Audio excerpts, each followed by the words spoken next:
రమ్మగారు నమస్తే మేడం. అయ్యో నమస్తే.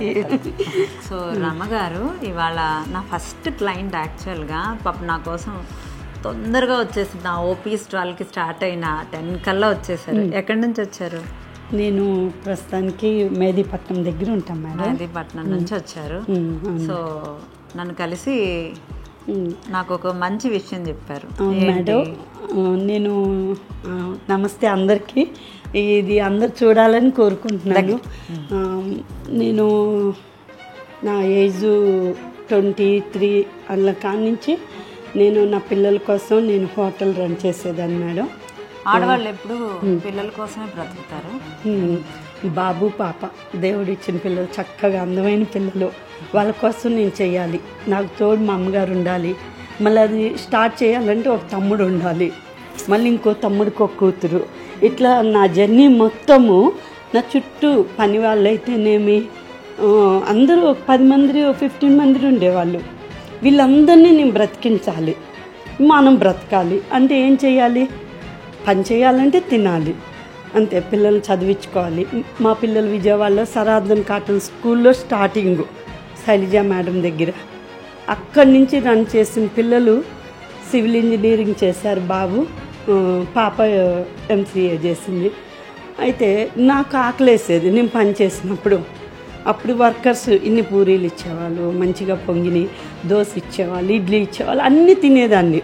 అంటే మనము పని చేయాలంటే తినాలి అంతే. బాగా తిన్నాను అంతే. 2022-23కి వచ్చాక నా హెల్త్లో అందరూ నవ్వుతున్నారు ఫ్యామిలీస్.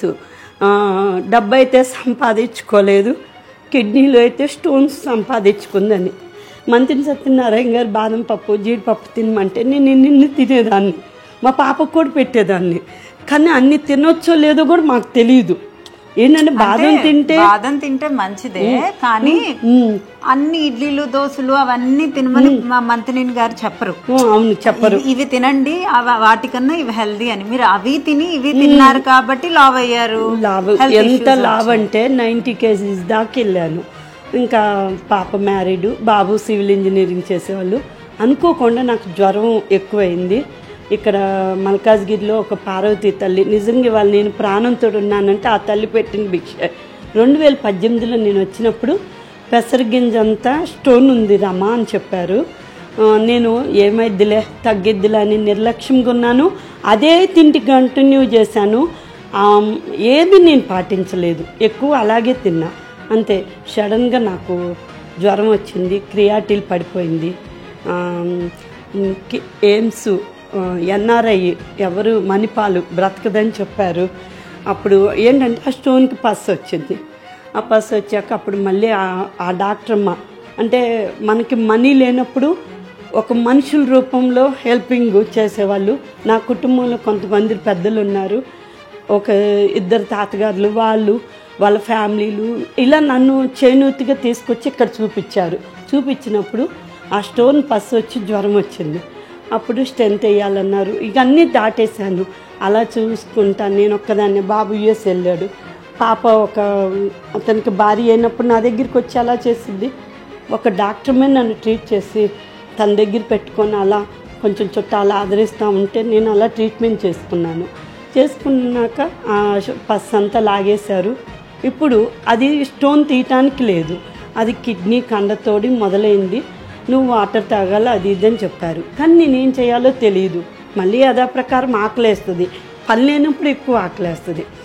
ఈలోపు నా కొడుకు మా అమ్మ మమ్మల్ని కష్టపడి చాలా పెంచింది అని తను స్టూడెంట్ అయ్యుండి నన్ను US తీసుకెళ్ళాడు.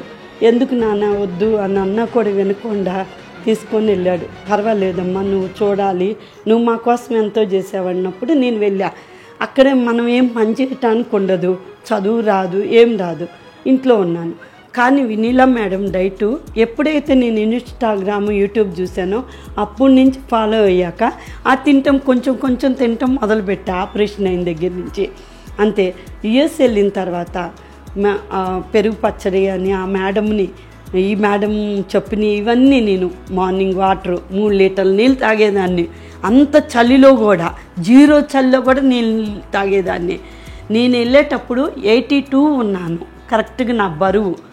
నేను ఇప్పుడు 71 కేజీలకు వచ్చాను. అది నా డైట్లో జాయిన్ అయ్యి కాదు, విని మేడం ఇన్స్టాగ్రామ్లో విని ఏంటి 6 నెలలు నేను అమెరికా వెళ్ళి చేసింది ఏంటంటే మేడం చెప్పిన టిప్స్ పాటించి బాటిల్లో బెండకాయ ముక్కలు ఇవి వేసుకొని ఇంతకు ఎక్కువ కూర తిని అన్నం, ఇంకా అక్కడ కూరలు కూడా ఎక్కువ తినేదాన్ని కాదు, అన్ని కాస్ట్ ఎక్కువ అయినా కూడా మేడం చెప్పినట్లు అవి ఇవి చిన్న చిన్న ఎక్సర్సైజులు చేసి ఈరోజు తగ్గాను, ఇంత బరువు తగ్గాను. అయితే ఇప్పుడు నేను అవే పాటించవచ్చు, కాకపోతే నా స్టోన్కి నేను ఏం తినాలి, ఏం పాటించాలి, అదా తీయటానికి రాదంట.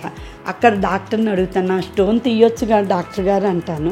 అప్పుడు ఆయన ఏమంటారు, నవ్వి నాకు ఆన్సర్ ఏం చెప్పరు, అది ఏంటో నాకు తెలియదు. నేను కిమ్స్ నీళ్ళు వెండి డాక్టర్ని అడుగుతాను, నాకు కిడ్నీలో స్టోను తీసేస్తారా అంటే నవ్వేసి ఊరుకుంటారు.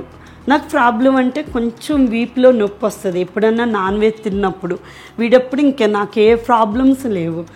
నేను ఇప్పుడు ఈరోజు వచ్చింది కూడా అమ్మగారిని కలిసి అసలు ఆ స్టోన్కి నేనేం తినొచ్చు, అసలు నా డైలీ తిండి ఏంటి, అందుకనే నేను వచ్చాను చూడాలని, మిమ్మల్ని కలవాలని.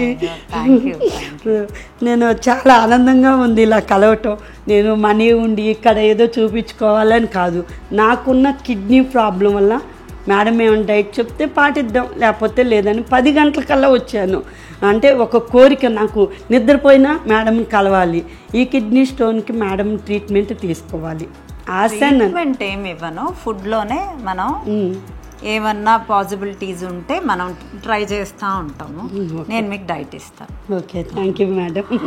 ఎందుకంటే నా పిల్లల కోసం నేను ఇంకా ఇప్పుడు వరకు రమా గారి జర్నీ మీకు ఇంకా పూర్తిగా తెలీదు, but she one of the, అంటే నేను ఈరోజే కలిశాను. అంటే చాలామంది లేడీస్ ఎన్నెన్ని బాధలు పడతారో నాకు తెలుసు. అంటే వినీలా అంతే చెప్తుంది అనుకుంటారేమో, వినీలా ఉన్నదే చెప్తుంది, ఉన్నదే మాట్లాడుతుంది. నేను పోస్ట్ చేసినన్ని టెస్టిమోనియల్స్ ఏ న్యూట్రిషనిస్ట్ పోస్ట్ చేయలేదు, and I don't give a single medication. ఇప్పుడు తనకు కూడా నేను డైట్ కూడా చెప్పలేదు, నా టిప్స్తోనే తగ్గింది. టిప్స్తో తగ్గిన వాళ్ళు ఇంత బాగా తగ్గినప్పుడు 6 నెలల్లో నా దగ్గరకు వచ్చిన వాళ్ళు ఎన్ని హెల్త్ బెనిఫిట్స్ అవుతాయో మీరు పాయింట్అవుట్ చేయండి. The people will talk anything, మాట్లాడడానికి చాలా ఉంటాయి, విసరడానికి చాలా ఉంటాయి, but my work will speak. So లేడీస్ని నేను చాలా బాధలు పడతారు కాబట్టి ఒక మెట్టు ఎక్కి ఒక మహిళగా నేను ప్రోత్సహిస్తాను తప్పితే ఐఎమ్ నాట్ అంటే లేడీస్ని వెనకేసుకొస్తుంది అనేం కాదు. లేడీస్ చాలామంది నా దగ్గరకు వచ్చి ఈ 15 ఏళ్లలో నేను విని మారిన సిచ్యువేషన్స్, ఒంటరిగా వాళ్ళ పిల్లల్ని పోషించుకుంది, పెంచుకున్నారు. I appreciate her. అంటే ఇంకా నేను మీ దగ్గర నుంచి చాలా నేర్చుకోవాలి. సో ఈ వీడియో తను ఇస్తాను అన్నారని నాకు ఇలా ఇవ్వటం కూడా ఐఎమ్ హ్యాపీ అండి. నా దగ్గరకు వచ్చి నా క్లయింట్స్ ఒక 100-200 మంది నేను టెస్టిమోనియల్స్ ఇస్తాను అని ధైర్యంగా వీడియోకి అసలు సోషల్ మీడియాని ఎవరు ట్రస్ట్ చేయలేరు, అలాంటి ట్రస్ట్ లేని సోషల్ మీడియాని నేను ఎదుర్కొంటున్నాను. అలా వాళ్ళు నాకు నించొని నిలబడుతున్నందుకు I'm thankful. I'm thank to the God and thank to my client. ఇప్పుడు ఆడియన్స్కి డాక్టర్ గారికి నేను చేతులెత్తి దండం పెడుతున్నా. నేనేదో ఈ వయసులో అందం పెంచుకోవటానికి వీటికి కూడా నేను రాలేదు. మేడం దగ్గరికి అందం కోసం వస్తారని బయట అనుకుంటారేమో. కేవలం నా కిడ్నీలో స్టోను, రైట్ కిడ్నీలో మేడంకి ప్రతి రిపోర్టు నేను ఇచ్చి ఉన్నాను. ప్రతిదీ అన్నీ నిజంగా మేడం ఈ పాటించాక నాకు ఆల్మోస్ట్ షుగర్ బార్డర్ అవతలు ఉంది. ఇప్పుడు అసలు నీళ్ళు, థైరాయిడ్ నీళ్ళు, ప్రతిదీ అసలు ఏమీ లేవు. నేను అంత హెల్తీగా ఉన్నా. ఏంటంటే ఇంక ఉన్నదాన్ని కూడా నేను బాగుండాలి నా పిల్లల కోసం. నా పిల్లలు వాళ్ళు ఎలా జర్నీ చేసినా కూడా కొద్ది కాలం చూడాలని కోరిక, అంతకు మించి అందం కోసం కాదు. మా నాన్నగారు ఎప్పుడు నెల్ల బంగారం అనేవాళ్ళు, నీ ముక్కు బాగుంటే అక్క ముక్కుకి ఖరీదు చేయరా అనేవాళ్ళు. కాబట్టి దేవుడిచ్చిన అందం నాకుంది, కాకపోతే నా కిడ్నీ కోసమే నేను వచ్చాను. మరి నేను పాటిస్తేనే ఇలా తగ్గాను. ఏది ఇన్స్టాగ్రామ్లో చూసి నేను మా పాపతో కూడా మొన్న చెప్పాను. మరి నిజంగా అమ్మ దగ్గరికి వచ్చి చూపించుకున్న వాళ్ళు ఇంకెలా అందంగా ఉంటారో కాబట్టి నాకు కిడ్నీలో ఫాల్ట్ని బట్టి అమ్మ ఏం చెప్తే ఆ డైట్ చేయడానికే నేను వచ్చాను. అందం కోసం అయితే రాలేదు. నాకు చిన్నప్పటి నుంచి నేను ఇలాగే ఉన్నా, ఇలాగే చాలు, ఇంకా నాకు ఎక్కువైతే వద్దు. అది అమ్మ అంటుంటే మేమిద్దరం సేమ్ ఏజ్ ఆల్మోస్ట్. చాలా మంది నన్ను వినీలమ్మ అనే అంటారు, అంటే చాలా మంది నన్ను వినీలమ్మ అంటారు. I love to take those words and I love to be like that. And thank you. ఇవాళ చాలా ఆనందంగా ఉంది. చిన్న చిన్న వాళ్ళు దండం పెట్టకూడదు.